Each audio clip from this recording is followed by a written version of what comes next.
Isang mapagpalang araw po ng Miyerkules, December 3 na po 2025. Kabayan, meron tayong pinaka-latest na weather plate sa lagay ng ating panahon.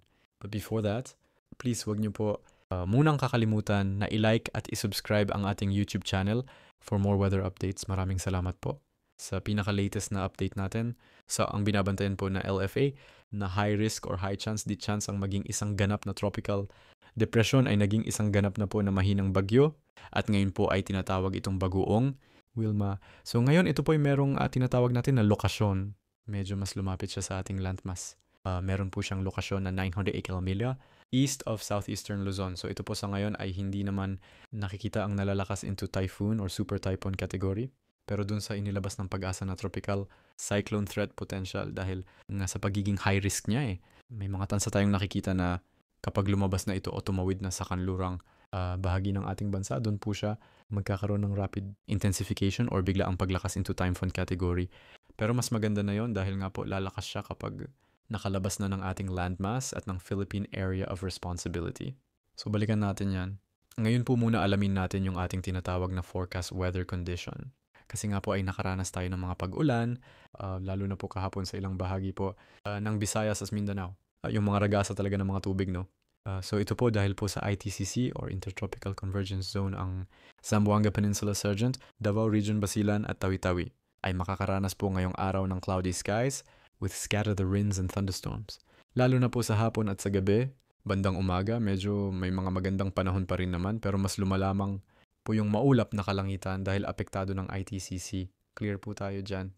Sa Atanes po at Cagayan ay patuloy din pong pinag-iingat sa banta ng mga lights or mahinang pag-uulan dahil po sa northeast monsoon. Ang northeast monsoon or hanging amihan, yan po yung malamig, no? Pero hindi po siya masyadong nararamdaman ngayon. Bakit nga ba? Napakasimple lamang po ng sagot dyan. Dahil po yan sa malinsangan or mainit na hangin na nanggagaling sa karagat ng Pasipiko or yung tinatawag natin na easterlies yung salpukan niya. Nagsasalpukan ho kasi yan. Nagkokontrahan, yan ay nabubuo naman sa kontrahan nila itong shear line. So may mga lugar din na nakaka-apekto ngayon ng shearin. Muli na naman nagbabalik. Kain na naman tayo sa shear line. So tuloy-tuloy po tayo. Ang nalalabing bahagi po ng Mindanao ay patuloy din makakaranas ng partly cloudy to cloudy skies with isolated rains and thunderstorms dahil pa rin sa ITCZ or Intertropical Convergence Zone.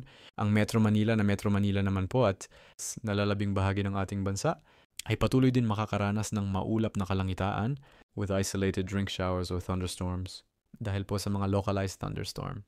So clear po tayo dyan mga kaibigan. So yun yung iba't ibang mga weather system na nagpapaulan at nagbibigay ng sama ng panahon sa Luzon, Visayas at Mindanao. Hindi po porket nakaranas tayo ng magandang panahon kahapon. No, sa ilang bahagi yan ng Luzon dyan sa may metro. Manila mainit actually wala tayong mino-monitor na bagyo. Balikan natin yung sinasabi ko po sa inyo na banta ng Bagyo Wilma o Bagwang Wilma, Tropical Depression Wilma.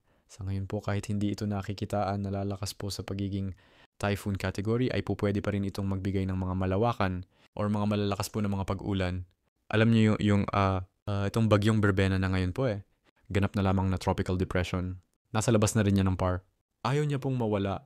Nono ay naglahan po siya sa Eastern Visayas 7 times bilang isang ganap na tropical depression or mahinang bagyo.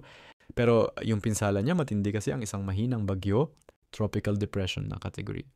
Ang kaya niyang maibigay lamang na pinsala is yung mga pag-uulan na tuloy-tuloy. Malalakas at malawakang pag-uulan. Pero ang mga super typhoon, mga typhoon category na bagyo, may kasamang mga bugso ng life-threatening na lakas ng hangin. Yung napakatinding malakas talaga na hangin na kayang magpabunot or magpatumba ng puno. Yun ang nakakatakot. Pero dito po sa banta ng tropical depression na Wilma na mahina lamang, kayang-kaya po natin yan maging handa. Yung mga bahay lugar sa Metro Manila, dapat po maglilist ng kapaligiran. Alam nyo, ito po explain ko sa inyo. Mabuti sa ating advanced weather system o advanced weather forecast natin, hindi naman ito nakikita. Nalalakas into super typhoon category. Pero ito sinasabi ko mag-iingat po ang bahagi po ng Bicol region at kasama po ang Eastern Visayas at Southern na Luzon. Yan po kasi yung mga lugar na posibleng maapektuhan nito nga pong baguyong Wilma. So dito muna tayo sa Eastern Visayas. Pinaghahanda yung lugar ng Miliran, Eastern Samar, Leyte, Northern Samar, Samar at Southern Leyte. Sa posibleng pag-epek nito nga po o pag-epekto ng baguyong Wilma, ang Bicol region naman kasama dyan ng Albay, Camarines Norte, Camarines Sur, Catanduanes, Masbate, Sorsogon ay posibleng maapektuhan ng bagyong Wilma habang lumalapit. Ito sa ating kalupaan or sa ating landmass. Sa area naman ng Southern Luzon, pwedeng mahagip ito ng trap or extension po ng kanyang hangin. So, kinakailangan mag-ingat po no, yung lugar po ng Occidental Mindoro, Laguna, Batangas, Quezon, Catanduanes, Camarines. So, yung mga lugar ho na yan, maging alerto po tayo dahil ang prediction natin o yung nakikita natin dito ay hindi siya lalakas. Based na rin yan doon sa ating Advanced Weather System on Forecast at doon po sa Tropical Cyclone Trade Potential na pag-asa.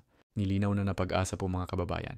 Kung na 1 hanggang 2 bagyo ang ating imo-monitor ngayong month po of buwan po ng December. So yung 2 yangang bagyo na yan, 1 hanggang 2, wala dyan categorized na magiging malakas na bagyo. Alam nyo, last year halos ganito din. Mayroon ding namomonitor ng mga bagyo. Mahihina lamang no, yung tipong humahabol pa na bagyo sa bago matapos ang taon ng 2025. Kaya nga minsan mga kaibigan, mas maganda na nagiging handa na tayo dahil ngayon, dahil sa climate change nangyayari, kapag magpapasko na magde-December 25 lagi na lang may bagyo or hindi maganda ang nagiging panahon. Ang ibig sabihin nagiging maulan ang ating Pasko.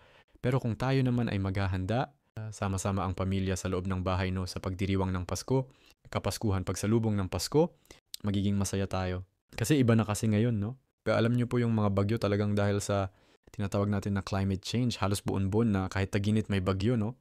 Yan po ang kaibahan sa dati hanggang sa ngayon. Pero lagi kong sinasabi ito, mahina man o malakas ang isang bagyo, dapat manatili pa rin tayong nakapaghanda or naghahanda sa mga posibilidad na pwede pong mangyari. Kaya nga po dapat lagi kayong nag-aantabay sa aking update. Abangan nyo lamang po, no? At yun lamang po mga kaibigan, ang pinaka-latest na update natin sa lagay ng ating panahon ngayong araw po ng Miyerkules, December 3rd. Maraming salamat po and God bless po sa inyong lahat. M.